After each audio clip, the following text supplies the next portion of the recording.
The sand came in horizontal sheets across the Afghan plateau, turning the air into a weapon. Lieutenant Kira Blackwood pressed her eye against the scope, her breathing measured, controlled. 800 meters downrange, four tangos moved between mud brick compounds, confident in the storm's concealment. They were wrong. Her spotter, Petty Officer Martinez, whispered the wind call. Kira's finger rested against the trigger guard, patient. She'd been patient for 6 years, through BUD/S, through selection, through every man who'd looked at her and seen only what she wasn't. Now she was what they needed. The first shot broke clean.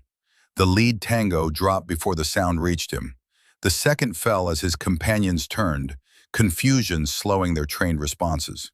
The third managed to raise his weapon. The fourth actually fired, his rounds cracking into the rocks 20 feet from Kira's position. Neither shot mattered. Both men went down within 3 seconds of each other. The mathematical precision of wind, distance, and bullet drop vindicated by reality. "Targets neutralized," Kira said into her radio. "Hawk 6, you're clear to advance." The rescue team moved forward through the storm, shadows against the sand. 6 operators, 12 hostages, 1 objective. In 14 minutes it would be over. Another successful mission. Another line in a report that few would read and fewer would understand. But that wasn't why Kira's hands had gone cold. 50 meters from the target compound, her team leader, Chief Warrant Officer Reynolds, held up a closed fist. The team froze. Through her scope, Kira watched Reynolds kneel beside something in the sand. His body language changed, shoulders tightening, head turning toward the command frequency. "Hawk 6 to Overwatch. We have bodies. American bodies." Kira's breath caught. "Say again, Hawk 6? 6 KIA, U.S. Forces, SEAL Trident, visible." Reynolds' voice carried something Kira had never heard from him before. Fear. "They've been here approximately 72 hours. Cause of death appears to be..." He paused. "Ambush. Multiple entry points. They walk straight into a fatal funnel." The words hit Kira like physical blows. Fatal funnel. The death trap that occurred when operators entered a confined space without proper clearing procedures. The exact scenario every SEAL learned to avoid in their first month of training. "Identification?" Command's voice was tight. "SEAL Team 7, Bravo Platoon." Reynolds touched one of the bodies with something approaching reverence. "Sir, these men, they executed standard entry protocol. Everything by the book. The book got them killed." Kira felt ice spreading through her chest. Standard protocol. By the book. She'd heard those phrases before, in another context, attached to another death. The mission continued. The hostages were recovered. The after-action report would call it a success. But that night, in the plywood-walled operations center, Kira stood before a map of Afghanistan dotted with red pins. Each pin marked a SEAL team death in the past 6 months. 3 teams, 18 operators, all killed using tactics that shouldn't have failed. Lieutenant Colonel Rhodes Gunnarsson found her there at 0300, his 68 years worn like badges of honor across his weathered face. He'd been her mentor since BUD/S, the old-school frogman who'd seen it all and forgotten nothing. "You see it too," he said, not a question. "Fatal funnels, exposure points, entry angles that create perfect ambush opportunities." Kira's voice was hollow. These weren't tactical errors. These were trained behaviors. Rhodes moved to stand beside her, studying the map with eyes that had tracked enemy movement across 3 decades. "Bravo Platoon trained at Thornridge Academy. So did Echo Team, the ones we lost in January. And Delta Force's 2nd Squadron, the February casualties." Thornridge. The name settled between them like a stone. "I made some calls," Rhodes continued. "Quiet inquiries, the kind that don't generate reports." He pulled out a file, thin but weighted with implication. "Training protocols at Thornridge haven't been updated since 2006. The cadre is still teaching room-clearing techniques from the Iraq invasion, techniques that assume unsophisticated opposition. Our enemies adapted, Kira said quietly. We didn't. Worse, Rhodes opened the file. I think someone's making sure we don't. The file contained payment records, dates, amounts, coded references. Nothing definitive, nothing prosecutable, but suggestive, very suggestive. Someone's paying to keep Thornridge locked in the past? Kira's military bearing couldn't hide her anger. The question isn't who, it's why. Rhodes closed the file. Dead operators create demand. Demand creates budget increases. Budget increases create contracts. He met her eyes. Your father understood that. The temperature in the room seemed to drop. My father died in a training accident. Your father died investigating Thornridge Academy. Rhodes's voice carried 15 years of suppressed truth. Captain Dane Blackwood identified the same patterns you're seeing now. Outdated tactics, suspicious funding, training deficiencies that align too perfectly with contractor interests. He was going to submit a formal complaint to SOCOM. Kira's hands had formed fists without her conscious direction. His parachute failed. His parachute was sabotaged. The words hung in the recycled air of the operations center. Outside, the Afghan night pressed against the wire, indifferent to American revelations. You have proof? I have suspicion. I have circumstantial evidence. I have 15 years of watching good men die, while the people responsible hide behind plausible deniability. Rhodes's jaw tightened. I don't have enough for a court-martial, but I know someone who might be able to get it. Kira already knew what he was going to say. General Matthias Corbett wants to see you. Tomorrow. Pentagon. It's about Thornridge. 4 months later, Kira stood in a briefing room buried 3 levels beneath the Pentagon, watching footage that made her previous anger seem quaint. The screens showed combat camera feeds from 3 different operations, 3 different continents, 3 different SEAL teams, all moving with the precision drilled into them through thousands of training hours, all dying in exactly the same way. General Matthias Corbett was 72 years old and looked like he'd been carved from the same granite as the building above them. He'd served with Kira's father in Desert Storm, had carried Dane Blackwood's flag at Arlington, and had spent the intervening years rising through the ranks with the patient determination of a man who understood that some battles took decades to win. Team 7, January 15th, Corbett narrated as the first video played. Hostage rescue in Yemen. 6 operators, perfect equipment, perfect intelligence, perfect execution of their training. He paused. They entered through the primary breach point in standard diamond formation. The enemy had anticipated this exactly. Crossfire from elevated positions, all 6 down in under 40 seconds. The second video showed a different geography, but identical tactical errors.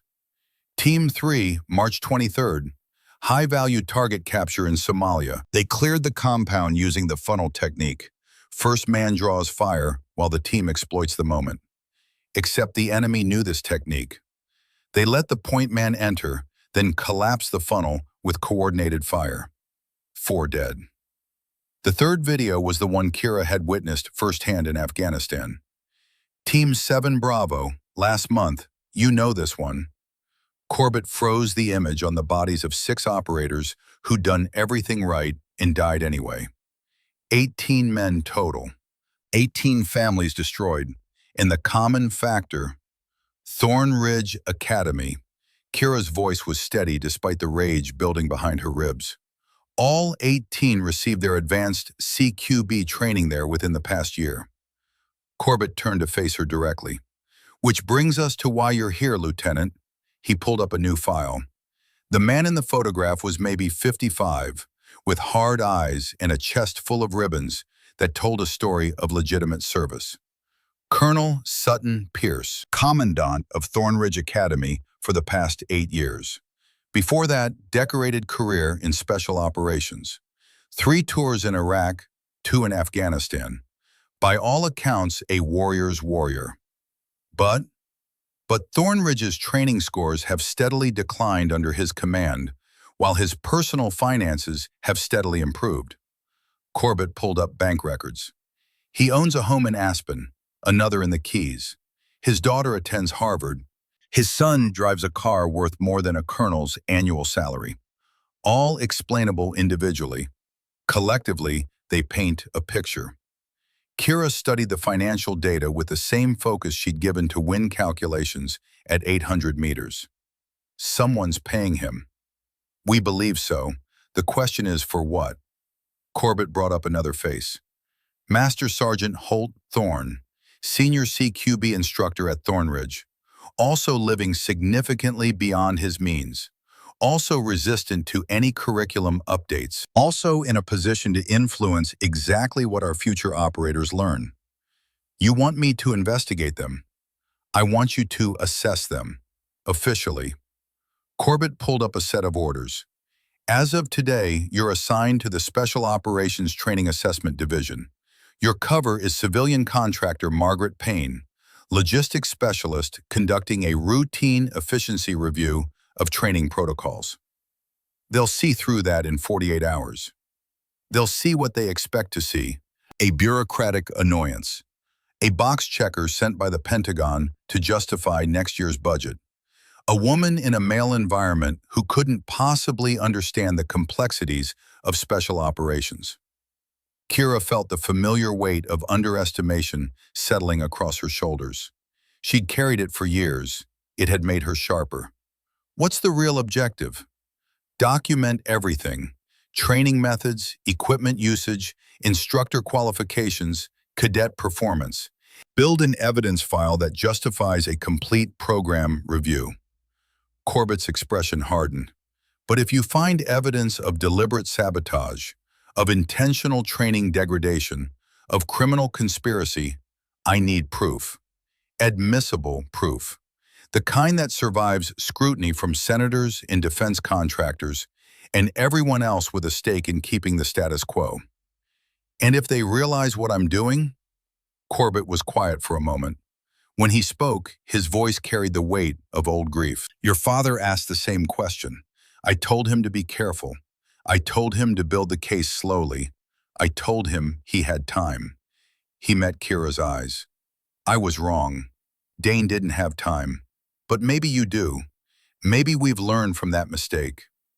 Kira felt the familiar ache of her father's absence, dulled by 15 years, but never truly gone.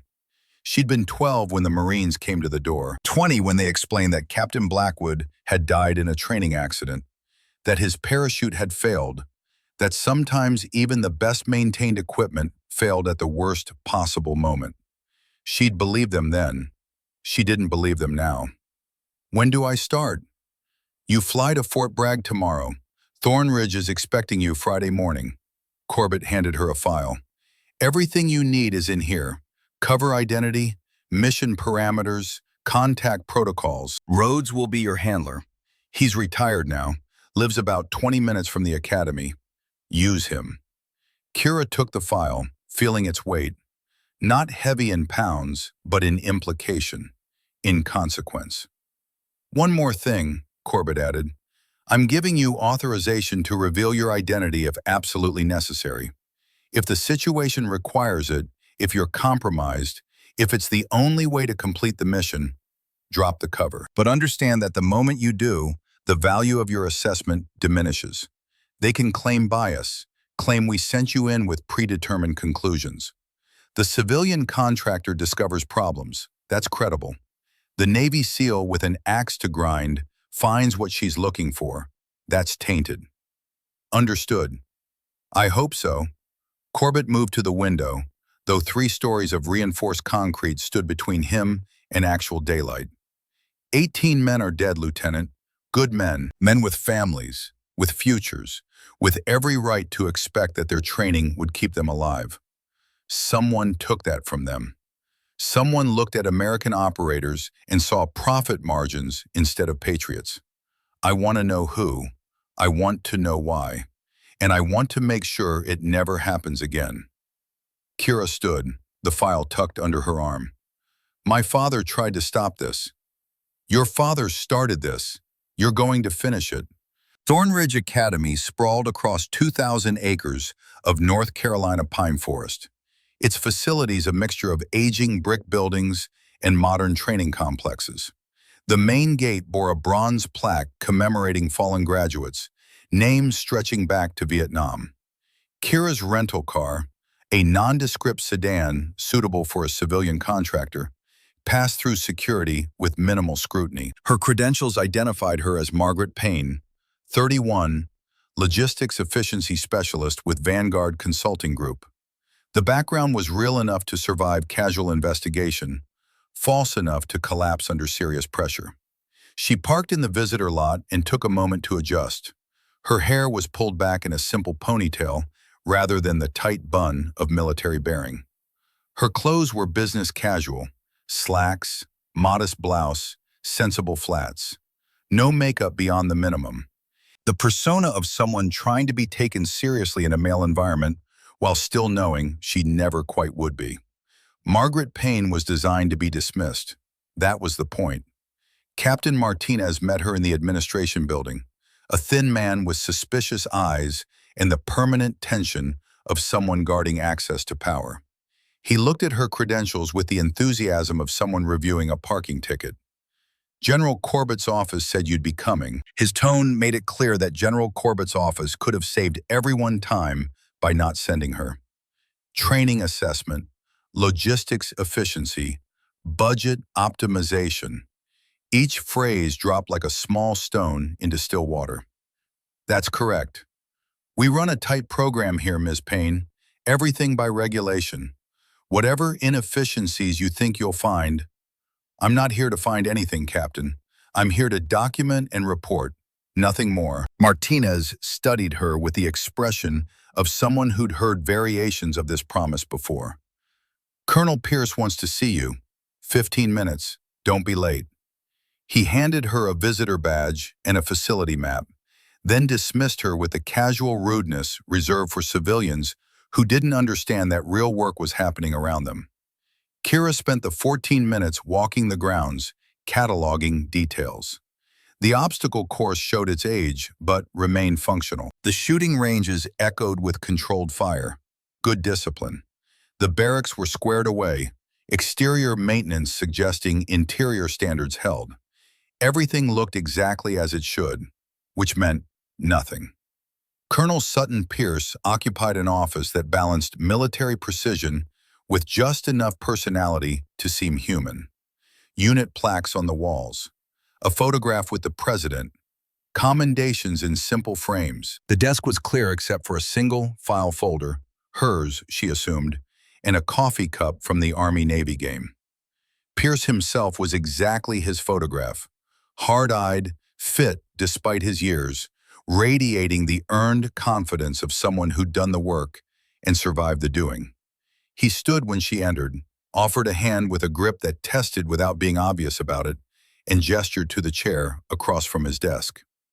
Miss Payne, thank you for coming.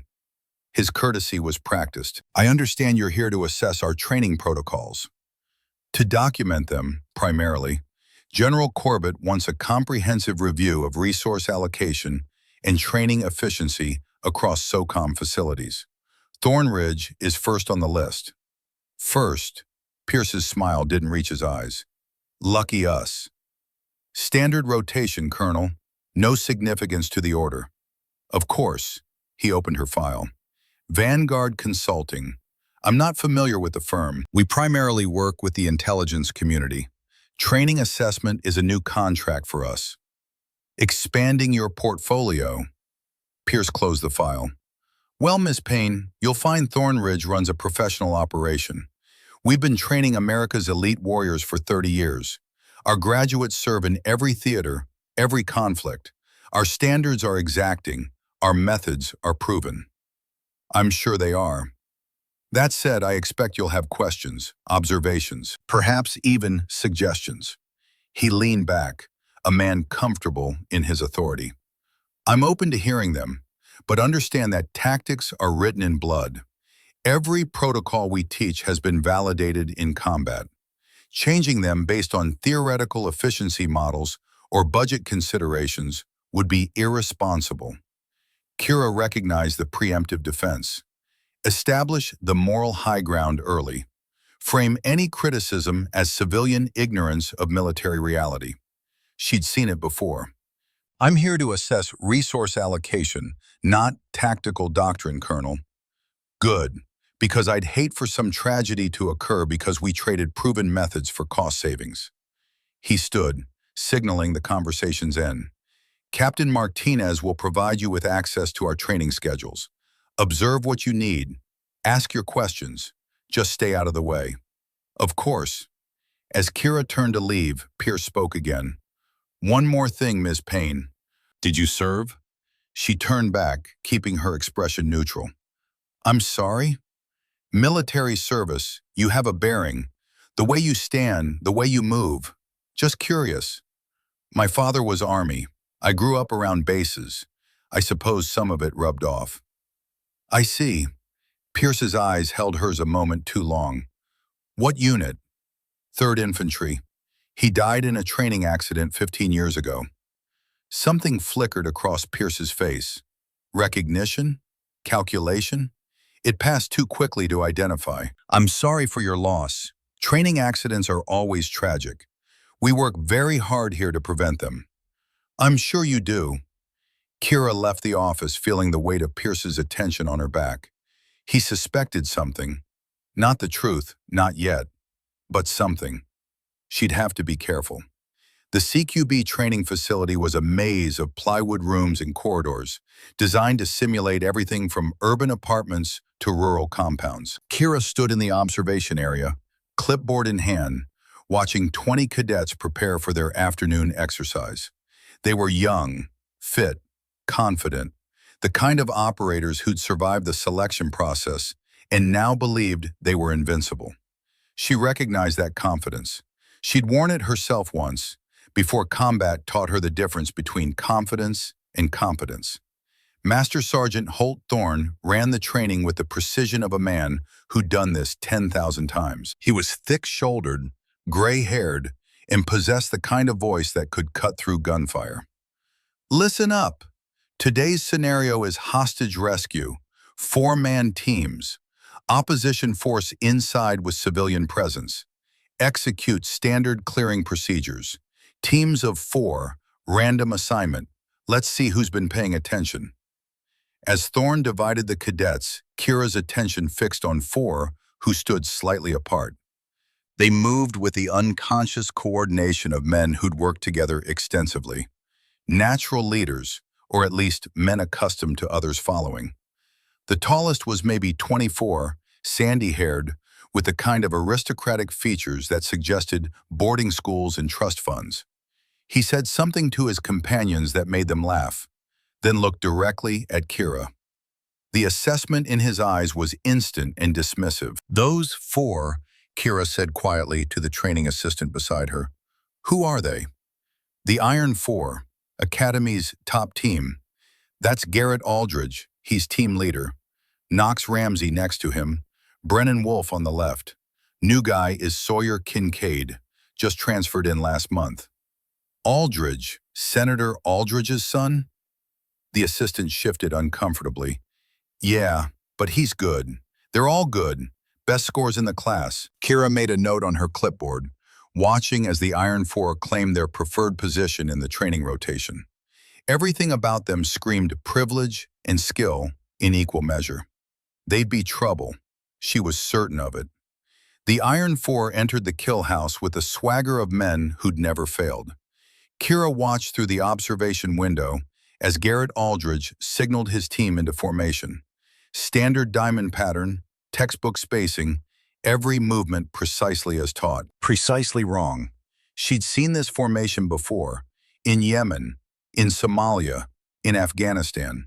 She'd seen it work against untrained militias and street fighters. She'd also seen it fail catastrophically against opponents who understood American tactics, who'd studied them, who'd learned to exploit the predictable patterns. Aldridge took point, moving through the entrance with aggressive confidence.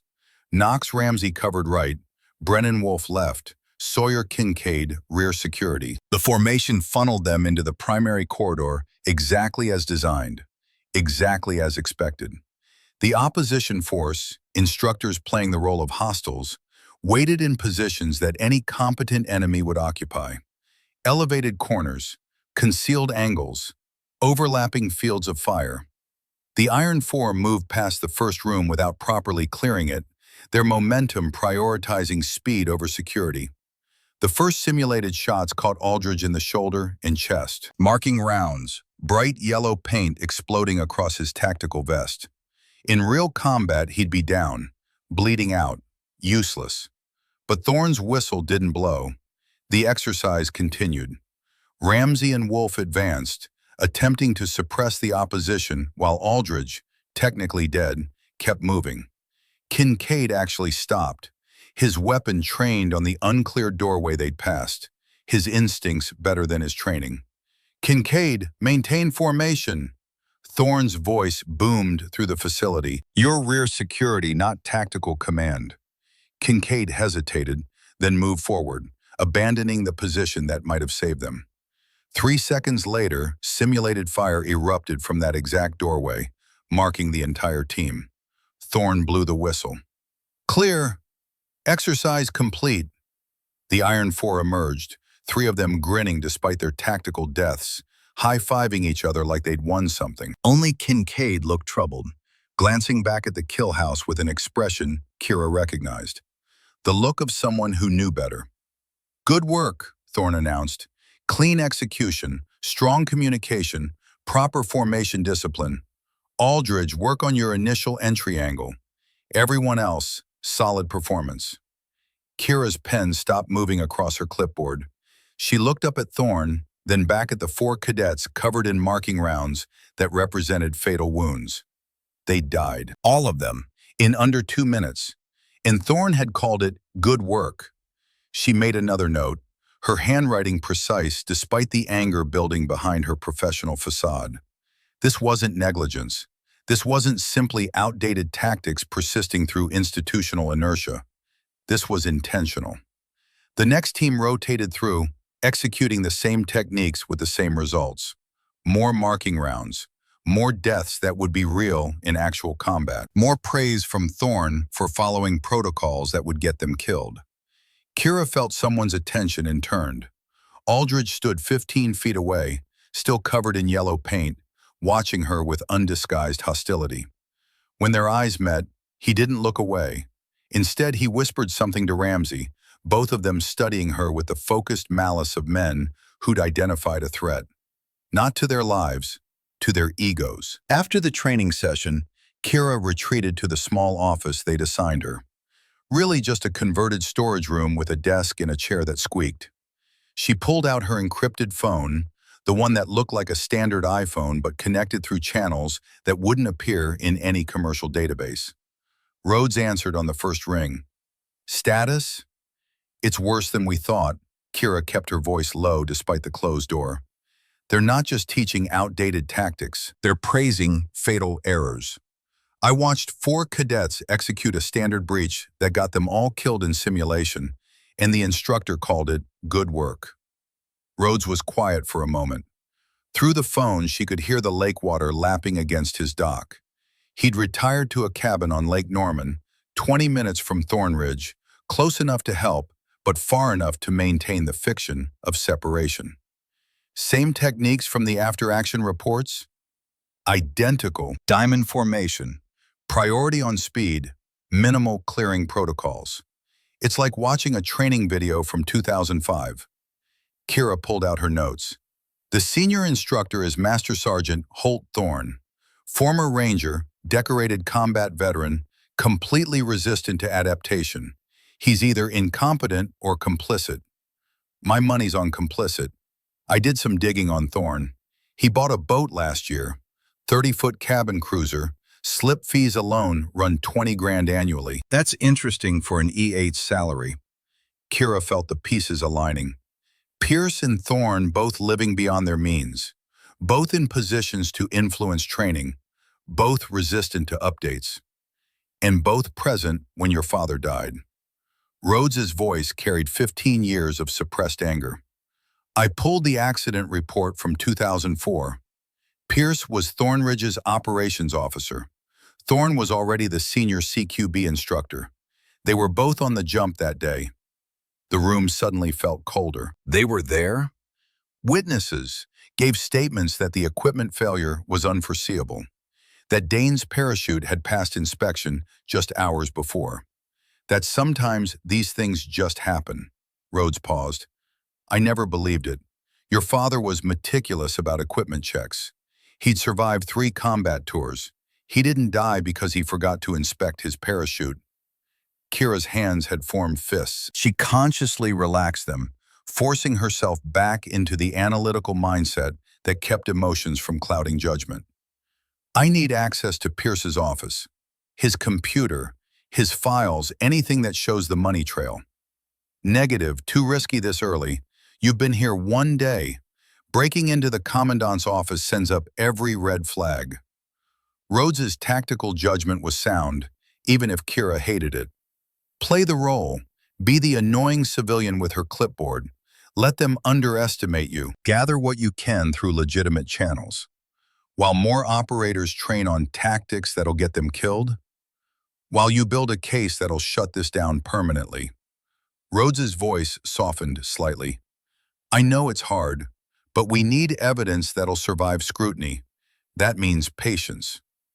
Kira looked at her notes, at the documentation of errors praised as excellence, of deaths dismissed as acceptable outcomes. How much patience did my father have? Not enough. Don't make his mistake. After the call ended, Kira sat in the squeaking chair, staring at nothing. 15 years. 15 years of wondering if she could have done something, said something, been something different that would have kept her father alive. 15 years of being told it was just an accident, just bad luck, just the risk that came with service. 15 years of lies. Her phone buzzed. An encrypted message from Corbett. Aegis Solutions just secured a $200 million contract for advanced tactical equipment. Senator Aldridge sits on Armed Services Committee, voted to approve. Interesting timing. Kira read the message twice, then deleted it. Aegis Solutions. The defense contractor Rhodes had mentioned, the one whose payments appeared in Pierce's financial records, coded and deniable, but present. She pulled up Aegis's public information. Founded in 2002, they specialized in tactical equipment, body armor, communication systems, weapons modifications. Their revenue had grown steadily since 2006, particularly in contracts that responded to increased casualty rates.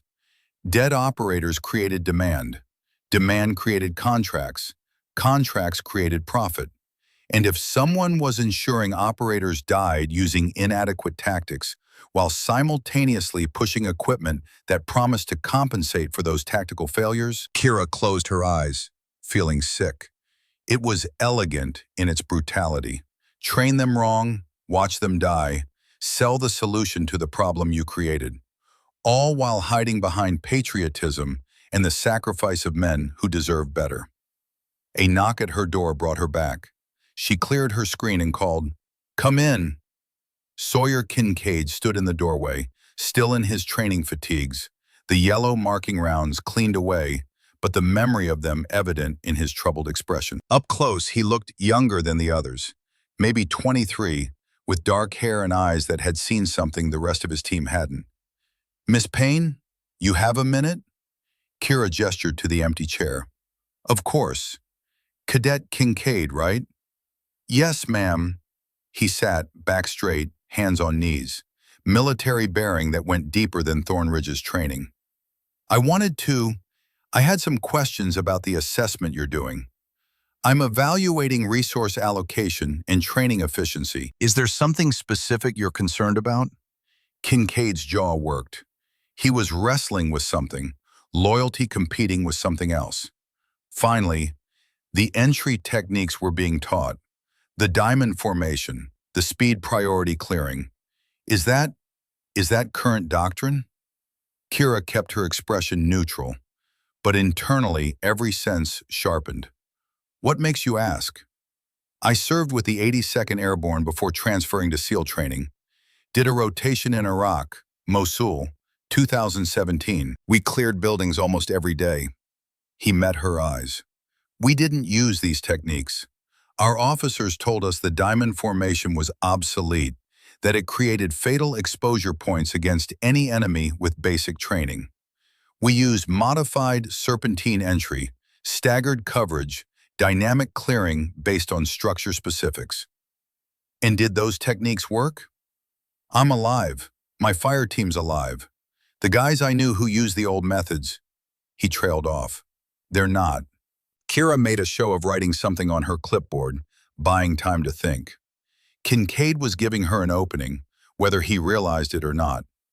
An insider who'd already identified the problem. But she had to be careful. Push too hard and she'd compromise both their positions. In my assessment, I document what I observe and compare it to current operational standards. If you're saying the techniques taught here differ from what you experienced in actual combat, that's relevant information. That's what I'm saying. Kincaid leaned forward, intensity replacing his earlier hesitation. Ma'am, I've tried to bring this up with Sergeant Thorne. He shut me down, said I was a new transfer and needed to respect the program's track record. But the program's track record includes a lot of dead SEALs. That's a serious accusation, Cadet. It's a serious problem. He pulled out his phone, pulled up a photo. This was my team leader in Mosul, Staff Sergeant Kowalski, best tactical mind I ever served with. 6 months ago, he graduated from here, made it into SEAL Team 3. 2 months after that, he died in Syria, executing a hostage rescue. Kira looked at the photo. Young man, mid-20s, proud smile, SEAL trident on his chest. Dead because of what he'd been taught here. I read the after-action report, Kincaid continued. KIA due to enemy ambush during structure clearing. But I know how Kowalski operated. He wouldn't have walked into an ambush unless someone taught him to. Unless someone convinced him the tactics he'd learned here were better than his combat experience. Did you know Sergeant Thorne was his primary instructor? Kincaid nodded. Same as mine, same as everyone's. And when I mentioned Kowalski's death, asked if we should modify our approach based on what happened to him, Thorne said, he stopped, struggling with the words. He said casualties are inevitable in war, that second-guessing proven methods dishonors the dead, that I needed to trust the training or find another program. Kira's pen moved across her paper, documenting everything. What do you want me to do with this information, Cadet Kincaid? I don't know, He stood, military bearing reasserting itself. I joined the SEALs to protect people, to be the best. But something's wrong here, and everyone just accepts it because that's how it's always been done. And good men keep dying. Thank you for bringing this to my attention. It'll be part of my assessment. Kincaid moved to the door, then paused. The other guys, the Iron Four, they think I'm paranoid. They think I'm questioning them because I'm new and don't get it yet. But I've been in actual combat. They haven't, and they're being trained to die. After he left, Kira sat in the silence, staring at the photo on her phone. Staff Sergeant Kowalski, dead at 26 because someone had convinced him to forget his training and trust theirs. Just like her father. She encrypted and sent her notes to Rhodes and Corbett, then locked her office and headed toward Pierce's building.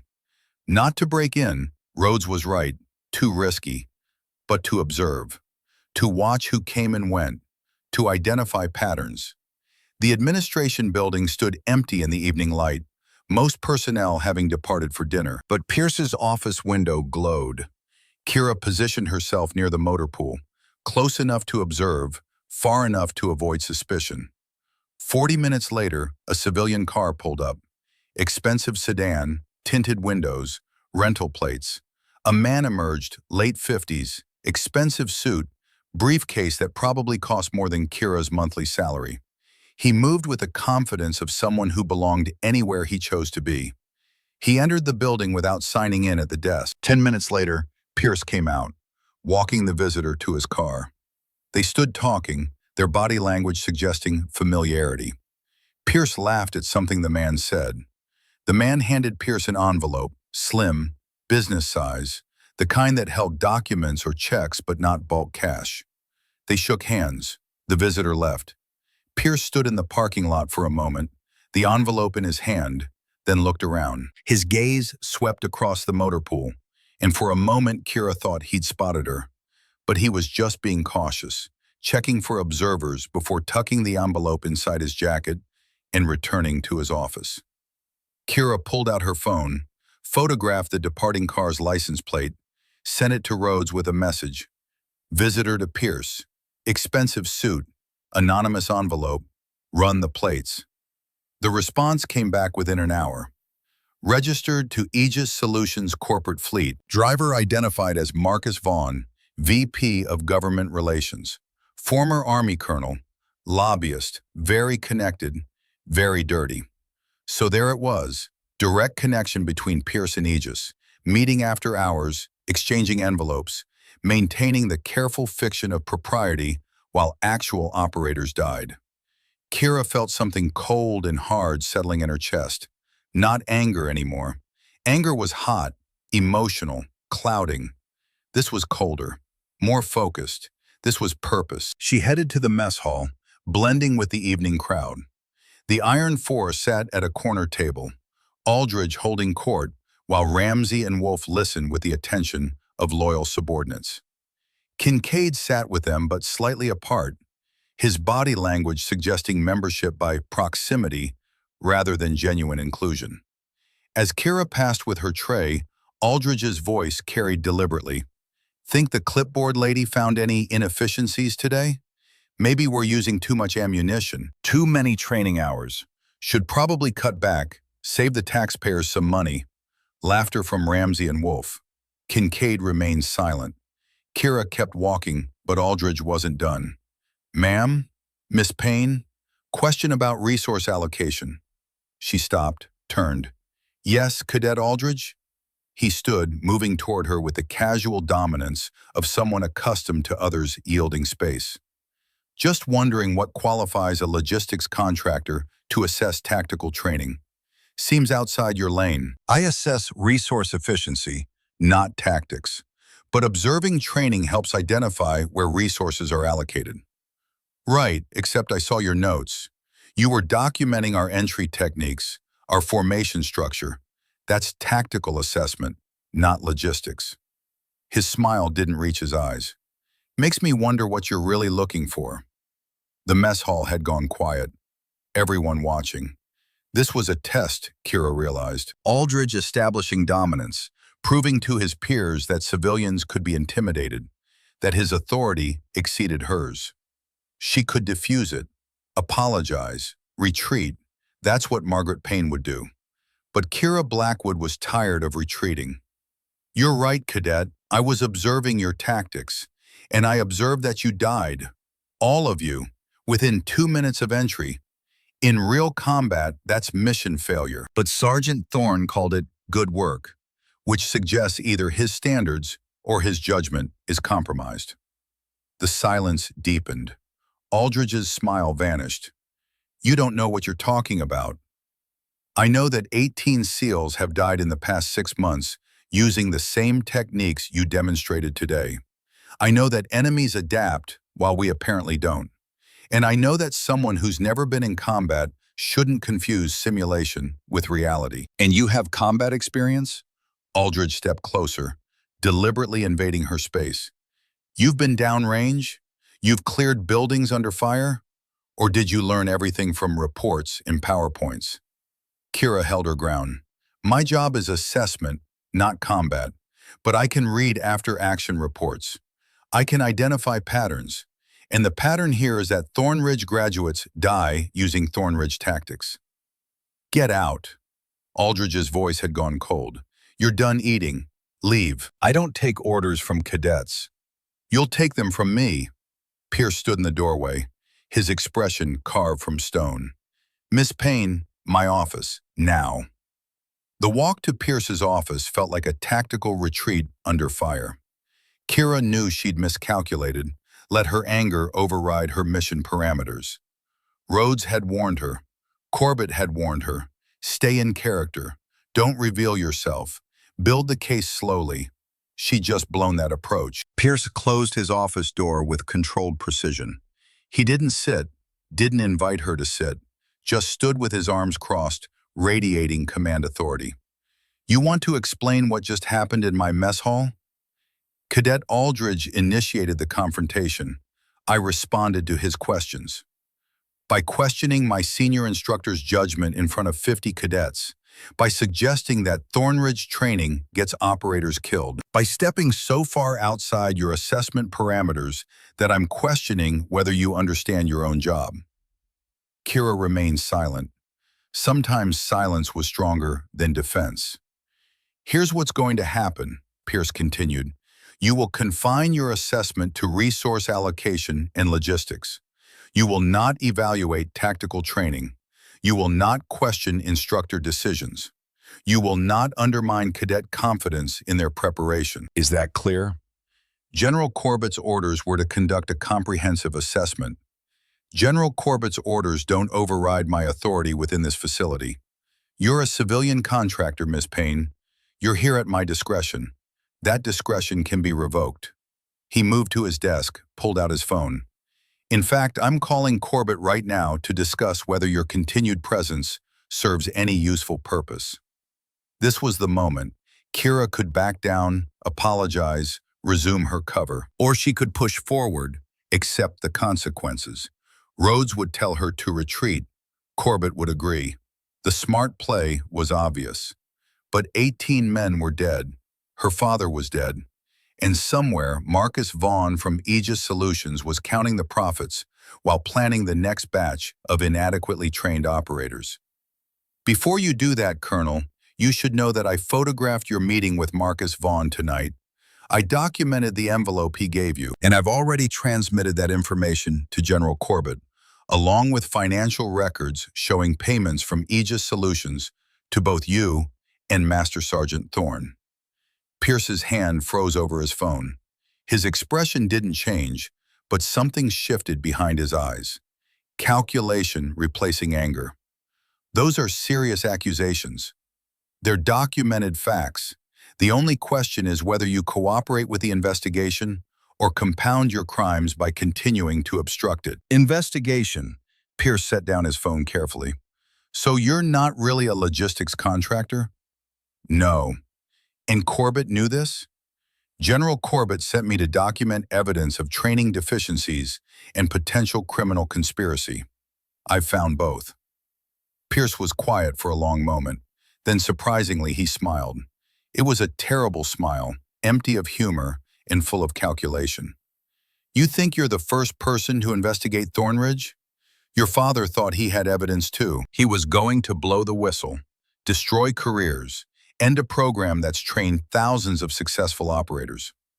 Kira's blood went cold. What did you say? Captain Dane Blackwood, good officer, too rigid, couldn't understand that some compromises are necessary, that the perfect is the enemy of the good, that training evolves slowly for a reason. Pierce's smile widened. He died in a training accident, equipment failure, very tragic. You killed him. I witnessed an accident, so did Sergeant Thorne, so did a dozen other people. All very tragic, all properly investigated. He moved to his window, looking out over the academy grounds. The question is whether you want to end up like your father, Lieutenant Blackwood. Yes, I know who you are. I've known since before you arrived. Senator Aldridge has friends in the Pentagon. Did you really think you could infiltrate my facility without me knowing? The room tilted slightly. He'd known. From the beginning, this had all been theater, letting her investigate, letting her gather evidence that he could discredit because she'd been identified and compromised before she even started. If you knew, why let me stay? Because now you're not an anonymous investigator. You're Dane Blackwood's daughter, obsessed with vindicating her dead father. willing to fabricate evidence and make wild accusations. Your testimony is tainted. Your investigation is biased, and anything you've collected can be dismissed as the vendetta of someone who never accepted that accidents happen. Pierce returned to his desk, picked up his phone. You have two choices, Lieutenant. Walk away now. Tell Corbett that Thornridge is running a solid program and your personal feelings cloud your judgment. Or continue this crusade and discover that you're fighting people with much deeper connections than a two-star general who'll be retired in 3 years. Kira felt the trap closing. He was right. Everything she'd gathered could be dismissed. The photos of Vaughn were just business meetings. The financial records were supplemental income from consulting, all properly reported.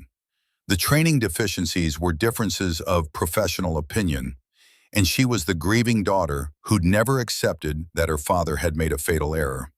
You haven't won, she said quietly. Haven't I? Your investigation is over, Lieutenant. Your career might be too, depending on how vindictive I choose to be. But Thornridge will continue. Operators will continue to be trained. Some will die, that's war. And Aegis will continue to provide equipment that helps others survive. The system works. The system kills people for profit. The system is complicated, but you're just a lieutenant. You don't understand complexity yet.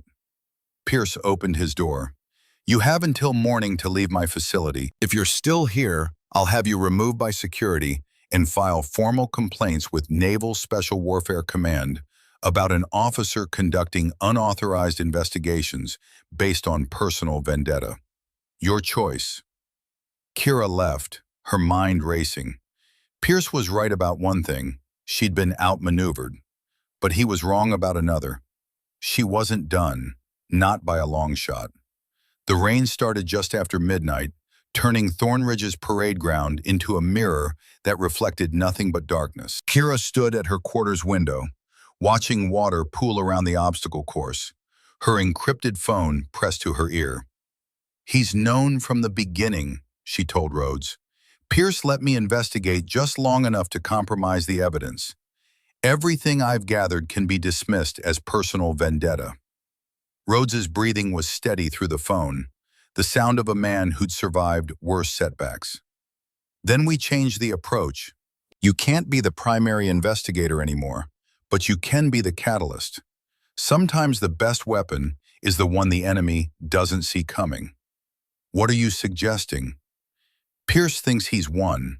That means he's relaxed, confident, and confident people make mistakes. Rhodes paused. How certain are you about Kincaid? Kira thought back to the young cadet's troubled expression, his questions about tactical deficiencies, his dead team leader.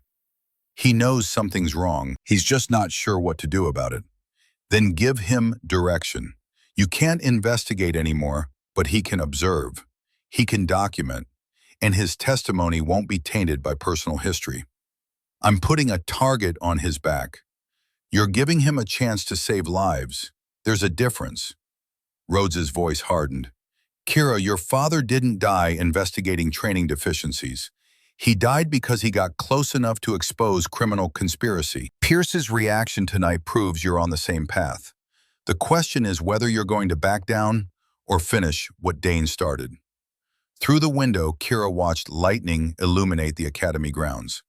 In that flash, she saw the bronze plaque at the main gate, the names of fallen graduates stretching back decades. Her father's name was there. So was Staff Sergeant Kowalski's. So were 18 recent additions, men who'd trusted their training and died because of it. I'm finishing it, she said, but I need you to do something first. 20 minutes later, Kira left her quarters dressed in civilian clothes, her contractor badge left behind. If Pierce wanted her gone by morning, she'd be gone, but not before completing one final task. The rain had intensified, turning the academy into a maze of shadows and water.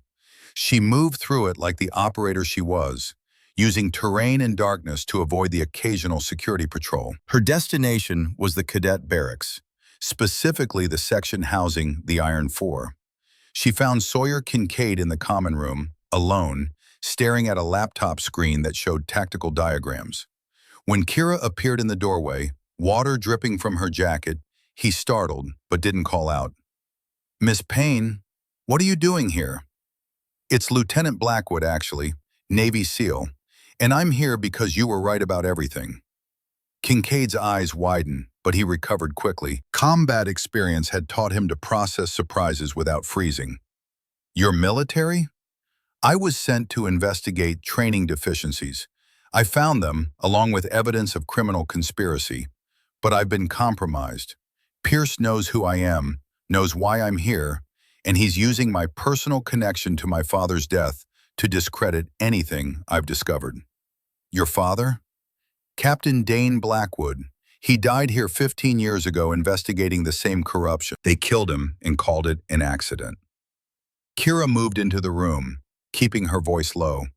"The same people are still here, still training operators to die, still profiting from their deaths, and I can't stop them alone." Kincaid stood, military bearing replacing his earlier surprise. "What do you need?" "Your testimony, your observations. You've identified the same tactical deficiencies I have, but your conclusions aren't compromised by personal history. If you're willing to go on record about what you've seen, what you know about Kowalski's death, what you've witnessed in training, I'm willing." No hesitation. "What else?" Kira pulled out a small device, barely larger than a thumb drive. "This is a voice-activated recorder, military-grade, encrypted storage. Tomorrow during training, I need you to get Thorne talking. Ask him about the techniques, about why they haven't been updated, about the SEALs who've died. Push him, make him defend the program. He'll know I'm questioning him. Let him know. Make it obvious. He thinks he's untouchable. That's his weakness." Kira handed over the recorder. "Everything he says gets transmitted to a secure server. Even if they take the device, the data's already preserved." Kincaid pocketed the recorder, then met her eyes. "The others, Aldridge and his group, they won't help. They believe in the program, believe in Pierce." "I know. That's why I'm only asking you. They'll come after me when they find out." "Probably. Can you handle that?" A ghost of a smile crossed Kincaid's face. "Ma'am, I survived Mosul. I can handle some cadets with trust funds." After leaving Kincaid, Kira made her way toward the training facilities. She had one more stop, one more piece of evidence to secure. The CQB kill house was locked, but locks only stopped honest people. She had it open in 30 seconds. Inside, the maze of plywood rooms smelled of gun oil and marking rounds. Kira navigated by memory and penlight, moving to the control room where training exercises were monitored and recorded. Every exercise was filmed from multiple angles, stored on a local server for after-action review. She found the recordings from that afternoon, copied them to an encrypted drive. Video evidence of the Iron Four executing fatal techniques, of Thorne praising those techniques, of cadets dying in simulation using the same methods that had killed real operators. The server also held older files, archived training sessions stretching back years. Kira searched for 2004, for the period just before her father's death. The files were still there, preserved by institutional inertia that never deleted anything. She found footage of her father, younger, alive, moving through the kill house with precision that made her chest ache. Captain Dane Blackwood had been an exceptional operator, his technique flawless even in training. The video showed him instructing cadets, correcting errors, demonstrating proper clearing procedures that differed significantly from what Thornridge currently taught. There was audio too, her father's voice, preserved in digital format, giving tactical instruction that contradicted everything Thorne now preached. "The diamond formation creates a fatal funnel," her father said in the recording. "Any enemy with basic training will position to exploit it. We need to adapt. Dynamic entry, variable patterns, structure-specific approaches. The enemy's learning. We have to learn faster." The cadets in the video listened with respect. Among them, Kira recognized a younger Pierce, then a major, observing from the background with an expression that suggested disagreement barely held in check. Kira copied everything: her father's training sessions, the contrast with current methods, visual proof that Thornridge had possessed superior techniques and deliberately abandoned them. She was finishing the transfer when she heard voices outside. Security patrol, probably. She killed her penlight, froze in the darkness, waiting. The voices passed. Kira exhaled slowly, completed the file transfer, and erased her digital footprints. She was about to leave when she noticed another folder, buried deep in the archived files. The label was innocuous: Equipment Inspections 2004. Curiosity overrode caution. She opened it. Inside were scanned documents, maintenance records, parachute inspections, standard military bureaucracy, except for one file that made her blood run cold. Her father's parachute, inspected 3 hours before the fatal jump, signed off as fully functional by Master Sergeant Holt Thorne.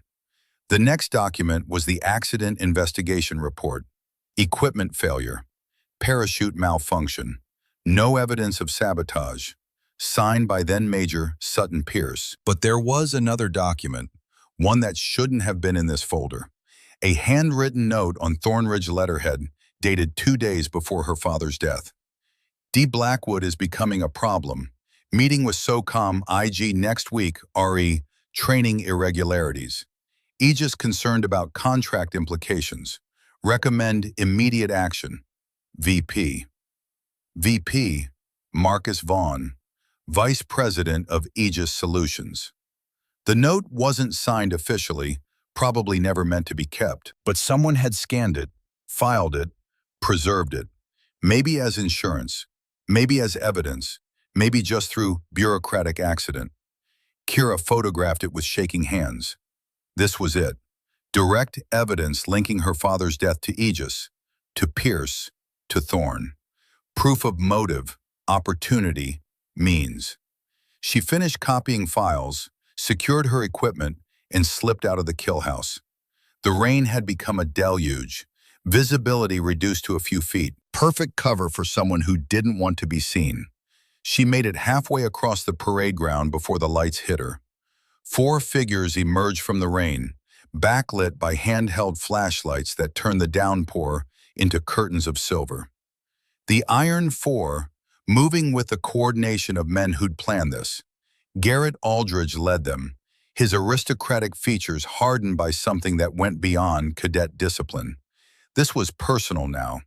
Going somewhere, Lieutenant? Kira assessed the situation instantly.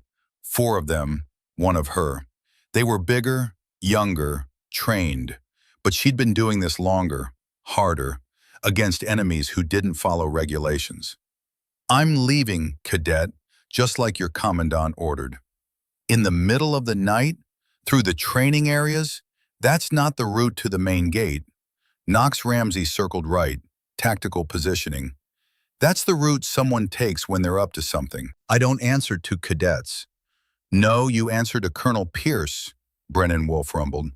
And he told us to make sure you actually leave, not steal files, not contaminate evidence, not continue whatever investigation you think you're conducting. Kira noticed Sawyer Kincaid hanging back, his expression troubled. Their eyes met briefly. His hand moved to his pocket, checking for the recorder she'd given him. Small gesture, but it told her everything. He wouldn't help them. But he wouldn't help her either, not openly. His mission was more important than this confrontation. She understood. Approved, even. I'm not stealing anything. I'm walking to my car and leaving. You can watch if it makes you feel important. Here's what's going to happen, Aldridge said, stepping closer. You're going to hand over whatever you took from the kill house. Then you're going to get in your car and disappear. And if you ever come back, if you ever mention Thornridge or Colonel Pierce or any of this again, my father will make sure your career ends in ways that'll make you wish for a simple discharge. Your father doesn't scare me. Maybe he should. Senator Aldridge sits on armed services. He controls budgets, confirms promotions, investigates misconduct. One phone call and you're done. Not just you, everyone who helped you, General Corbett, anyone who believed your lies about this academy. The threat was real. Senator Aldridge had that kind of power. But Kira had spent 6 years learning that power meant nothing against precision. I'm leaving. Get out of my way. Aldridge's patience snapped. He grabbed her arm, fingers digging in hard enough to bruise. You don't give orders here. It was the opening she needed. Kira moved with combat speed, breaking his grip with a joint lock that brought Aldridge to his knees in the mud. Before the others could react, she'd transitioned to his collar, controlling his position. Assault on a federal officer, she said quietly. That's prison time, cadet. Daddy's influence won't help with that. Ramsey and Wolf rushed forward. Kira released Aldridge, sidestepped Wolf's tackle, used his momentum to send him face first into the mud. Ramsey was smarter, coming in controlled, hands up in a grappling stance. He was good. Marine training showed in his technique. But Kira had been fighting since before he graduated high school. She feinted high, went low, swept his legs. He went down hard, 3 of them in the mud in under 10 seconds. Aldridge struggled to his feet, rage replacing his earlier confidence. You're finished. You're done. I'm calling my father right now. Call him. Tell him his son got beaten by a woman he was trying to intimidate. I'm sure he'll be proud. That's when Aldridge pulled the knife. It was a training blade, rubber and plastic, harmless in official exercises. But in reality, at close quarters, it could still inflict damage. More importantly, it represented Aldridge crossing a line from harassment to genuine threat. The rain fell harder, turning the parade ground into a shallow lake. Lightning flashed, freezing the moment in stark white light. 4 cadets, 1 officer, weapons drawn not in training, but in anger. Put it down, Garrett, Kincaid said quietly. He hadn't moved to help either side, but his voice carried warning. This has gone far enough. Shut up, Sawyer. You don't get a vote. Aldridge advanced on Kira, the training knife held in a combat grip that suggested someone had taught him properly. She's been lying to us from the beginning, investigating us, trying to destroy this academy, and you're defending her? I'm not defending anyone. I'm telling you that pulling a weapon on a superior officer is court-martial territory. You want to throw away your career over this? There won't be a court-martial. My father will handle it. But Aldridge's certainty was cracking. The rain, the mud, the reality of what he was doing, it was cutting through his entitled rage. Kira remained still, hands visible, non-threatening. You don't want to do this, cadet. You're angry. You feel betrayed. I understand that. But assault with a weapon changes everything. Right now, you can walk away. In 30 seconds, you'll have committed a felony.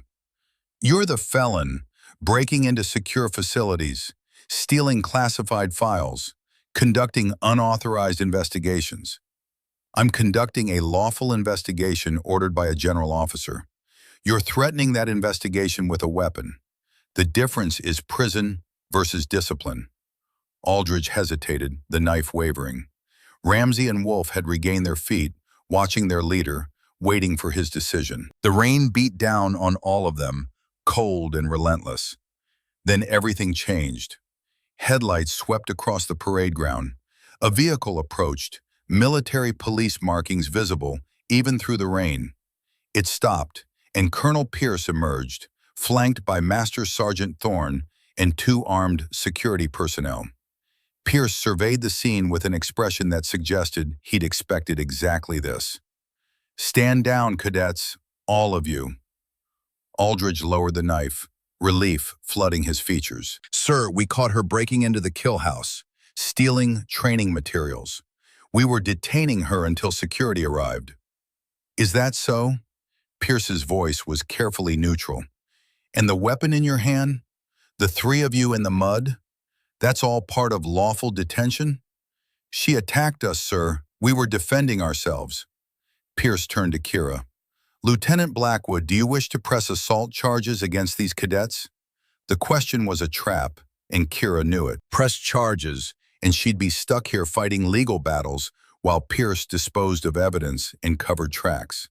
Decline, and she'd appear weak, her testimony further compromised. That depends on what happens next, Colonel. Pierce smiled his terrible smile. What happens next is that you leave. Immediately. You get in your vehicle and you don't return. The investigation you were conducting is terminated, your findings dismissed as prejudiced and compromised by personal vendetta. In exchange, I don't file charges against you for breaking and entering, theft of military property, and conducting unauthorized investigations. And them?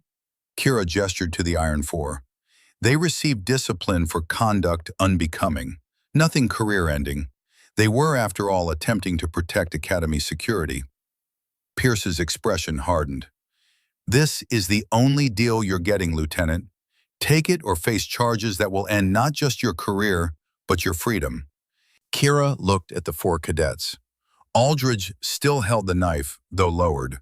Ramsey and Wolf were expressions of victory. Only Kincaid looked troubled, his hand still unconsciously checking his pocket where the recorder waited. The recorder, the files she'd copied, the evidence she'd secured. Pierce thought he'd won, thought forcing her to leave meant victory. He didn't know she'd already lit the fuse. I'll leave, Kira said, but this isn't over. Yes, it is, Pierce gestured to security. Escort Lieutenant Blackwood to her vehicle. Make sure she leaves the facility. The next morning, Kira drove back to Thornridge as dawn broke. The storm from the night before leaving the world washed clean and sharp. The morning light cut through the pine forests, turning the Academy's grounds into a landscape of stark shadows and brilliant greens. She parked outside the main gate, made no effort to hide. She walked through the entrance in full uniform. Lieutenant Commander insignia clearly visible, sealed trident on her chest. The bearing of an officer who had every right to be here. Security recognized her immediately, called it in. Within minutes, Captain Martinez appeared, flanked by two MPs.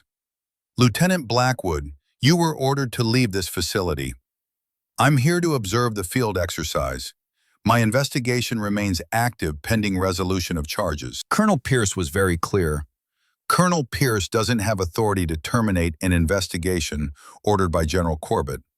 Until I'm formally relieved of this assignment, I have every right to assess training operations. Kira's voice carried the weight of absolute certainty, even though legally she was on thin ice. Martinez looked uncertain. This was above his pay grade. I need to contact the colonel.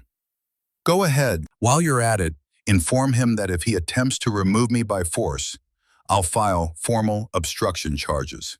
The investigation is legal. My presence is authorized. Any attempt to interfere will be documented and reported. She walked past him toward the training grounds, half expecting to be stopped, arrested, forcibly removed. But Martinez was career military, trained to follow proper channels. He wouldn't act without clear orders, and those would take time to receive. Time was all she needed. The field exercise was assembling at the North Training Complex. 24 cadets gearing up for live fire drills in simulated combat conditions. The Iron Four were already there, Aldridge's face darkening when he saw Kira approaching. You've got some nerve coming back here. I have authorization to observe training. You have orders to prepare for exercise. I suggest you focus on your mission, cadet. My father's filing charges against you. By tomorrow, you'll be under arrest. Maybe, but today I'm still a lieutenant commander observing training. Unless you'd like to add insubordination to your list of problems? Aldridge looked ready to escalate when Thorne appeared, his expression carved from granite. Lieutenant Blackwood, interesting to see you here given Colonel Pierce's instructions. The Colonel's instructions don't supersede General Corbett's orders, Sergeant. I'm here to observe. Then observe from the designated area. Don't interfere with training. Thorne's eyes were cold, calculating. He knew something was wrong, knew she shouldn't be here, but couldn't quite identify the trap. Kira moved to the observation position, where several instructors had already gathered. Among them, she noticed, was a civilian she recognized from the files, Marcus Vaughn from Aegis Solutions, apparently here to observe the exercise his company was invested in corrupting. Perfect. The exercise began with Thorne's briefing. Adverse conditions, limited visibility, simulated opposition with live fire capabilities using marking rounds. Your objective is structure clearance and hostile neutralization. Execute standard protocols, maintain communication, adapt to conditions. The cadets moved out, the Iron Four taking point position. Kira watched them advance through the training ground, their formation textbook perfect and tactically suicidal. Diamond pattern, priority on speed, minimal adaptive movement. She pulled out her phone, began recording. Sergeant Thorne, question about the formation. Thorne turned, irritated. What about it? The diamond pattern creates fatal exposure points. Any enemy with elevation or crossfire capability can exploit it. Why not use modified serpentine or adaptive positioning? Because the diamond formation has been proven effective in countless operations. It was proven effective in 2005 against untrained insurgents. Current adversaries have adapted. 18 SEALs have died in the past 6 months using this formation. Thorne's jaw tightened.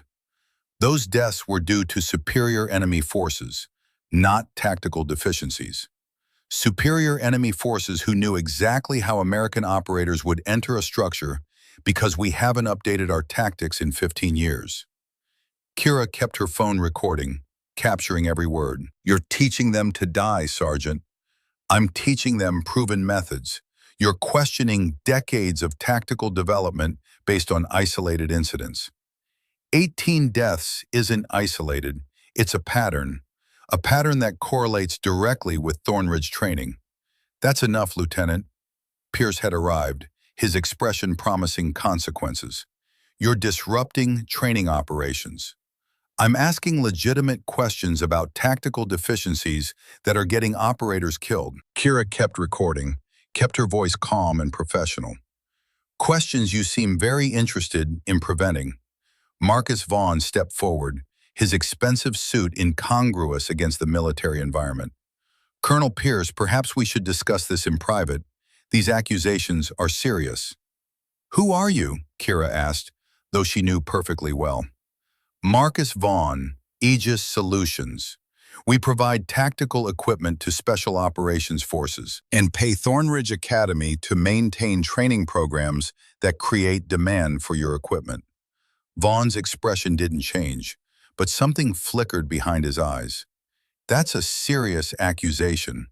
Do you have evidence? I have financial records showing payments from Aegis to Thornridge correlating with training degradation. I have edited video files showing someone deliberately corrupted historical training footage. I have a note from you recommending immediate action against Captain Dane Blackwood 2 days before his fatal parachute accident. The observation area had gone silent. Every instructor, every officer, every witness was now listening. This was no longer a private confrontation. This was public testimony. Pierce's control cracked. Arrest her, now. Trespassing, insubordination, making false accusations.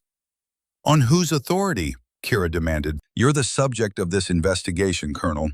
You can't order my arrest any more than a suspect can arrest the detective. I can, a new voice announced. General Matthias Corbett stepped from a vehicle that had arrived unnoticed during the confrontation. Beside him were 2 CID agents, their credentials clearly visible. And I'm not arresting Lieutenant Blackwood. I'm placing Colonel Sutton Pierce and Master Sergeant Holt Thorne under investigation for criminal conspiracy, training sabotage, and suspected involvement in the death of Captain Dane Blackwood. Pierce's face went white. This is outrageous, Senator Aldridge. Senator Aldridge was informed 1 hour ago that CID has opened a formal investigation. He was also informed that any attempt to interfere will result in obstruction charges. Corbett's voice carried the weight of decades of command. The game is over, Colonel. Thorne looked ready to run, but the CID agents had positioned themselves strategically. No escape routes, no options. "You have the right to remain silent," one agent began, but Pierce interrupted. "This is her." He pointed at Kira. "She's the one who broke into secure facilities, stole files, assaulted cadets. She's compromised this investigation from the beginning." Lieutenant Blackwood conducted a lawful investigation that uncovered criminal conspiracy, Corbett replied. "Her evidence has been corroborated by multiple sources, including documentary evidence and witness testimony. You're not being charged because of her accusations. You're being charged because the evidence supports those accusations." As the CID agents moved to detain Pierce and Thorne, Vaughn attempted to slip away, but Rhodes Gunnarsson appeared. When had he arrived? Blocking the path with the solid presence of an old warrior who'd seen every trick. "Mr. Vaughn, you're wanted for questioning regarding payments to military personnel and possible conspiracy to commit murder. I suggest you cooperate." The exercise had stopped. 24 cadets watched their commandant being placed in restraints, their entire worldview cracking. Aldridge looked like he might be sick. Ramsey and Wolf seemed stunned. Only Kincaid appeared unsurprised, his hand resting on his pocket where the recorder had just captured Thorne's final defense of indefensible tactics. Corbett approached Kira, his expression grave despite the victory. "You took a hell of a risk coming back here. I had to force it into the open. Let them hang themselves in front of witnesses. It could have gone wrong a dozen different ways. But it didn't." Kira watched Pierce being led away, his decorated career ending in handcuffs and shame. "Is it enough, the evidence?" Combined with Cadet Kincaid's testimony and the financial records, yes, CID has enough for indictments. The prosecutors are confident. Corbett's expression softened. "Your father would be proud, Kira. You finished what he started." The words should have brought relief, satisfaction, closure. Instead, Kira felt only exhaustion and the weight of 18 names added to the memorial plaque. What happens to the cadets? Retraining under new leadership. Your father's tactical protocols will be reinstated. Rhodes has agreed to come out of retirement temporarily to oversee the transition. Corbett glanced at the stunned cadets. Some will adapt, others won't, but they'll all get a chance to learn the right way. Kincaid approached, standing at attention. "Permission to speak, ma'am?" "Granted, cadet. I wanted to say, what you did took guts. Standing up when everyone wanted you to back down. I hope I can be that kind of operator." "You already are," Kira replied. "You chose truth over belonging. That's the hardest choice an operator can make."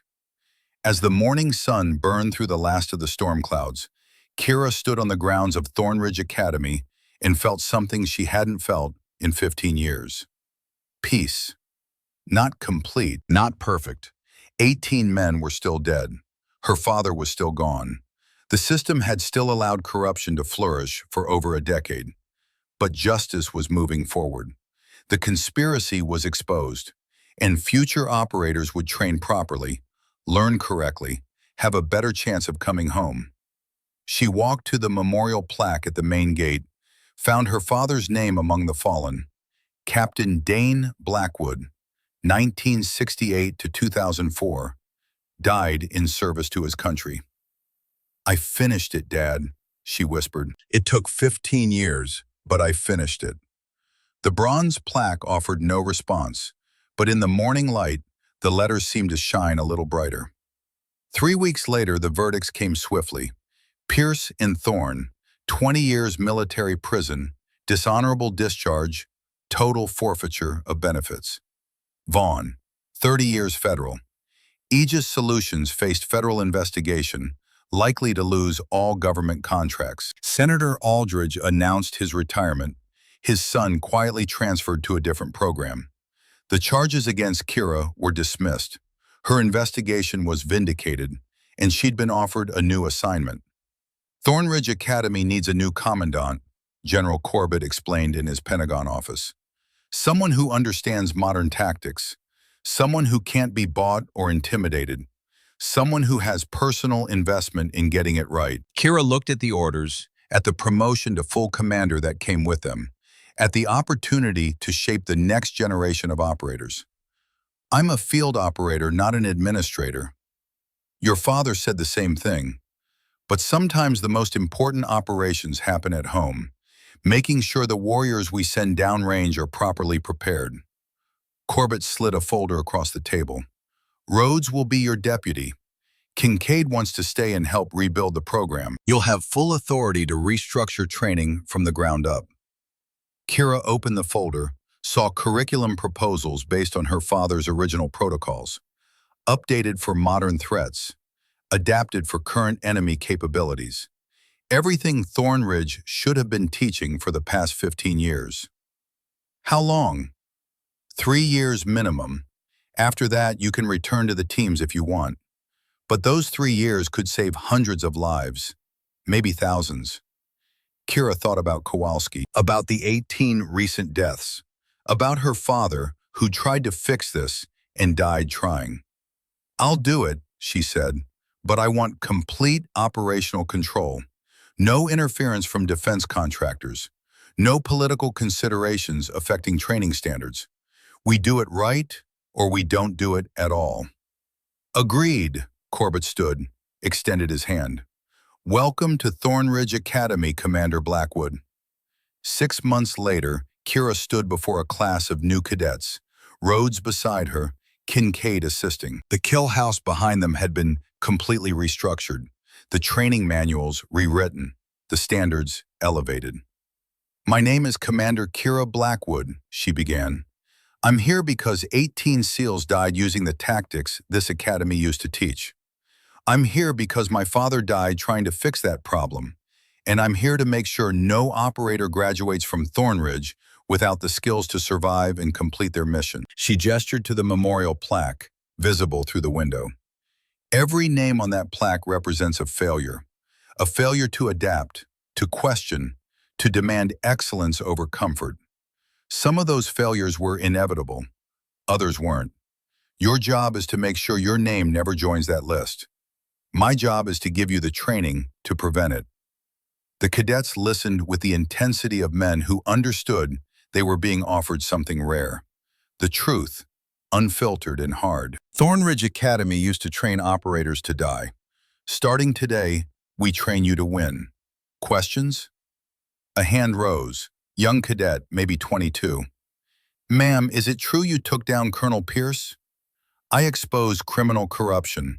CID and the justice system took down Colonel Pierce. Kira's expression hardened. But yes, I was involved. And if I ever catch anyone in this program cutting corners, accepting bribes, or compromising training standards, I'll do it again. This academy exists for one purpose: to send operators into combat with every possible advantage.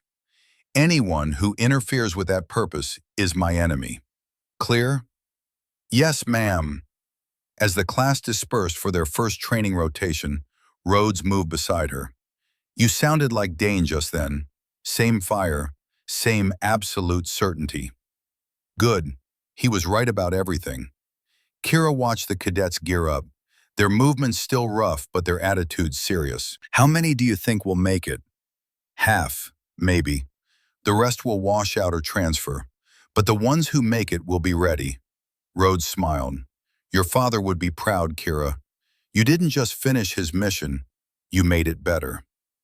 That evening, Kira walked to the memorial plaque one final time. Night had fallen, but spotlights illuminated the bronze names. She found her father's inscription, traced the letters with her finger. Mission complete, Dad. Thornridge is clean. The operators we train will be ready. And I promise, her voice caught, I promise I won't let it get corrupted again. Not on my watch. The bronze offered no answer, but Kira didn't need one. She knew what her father would say. That honor wasn't inherited, it was earned.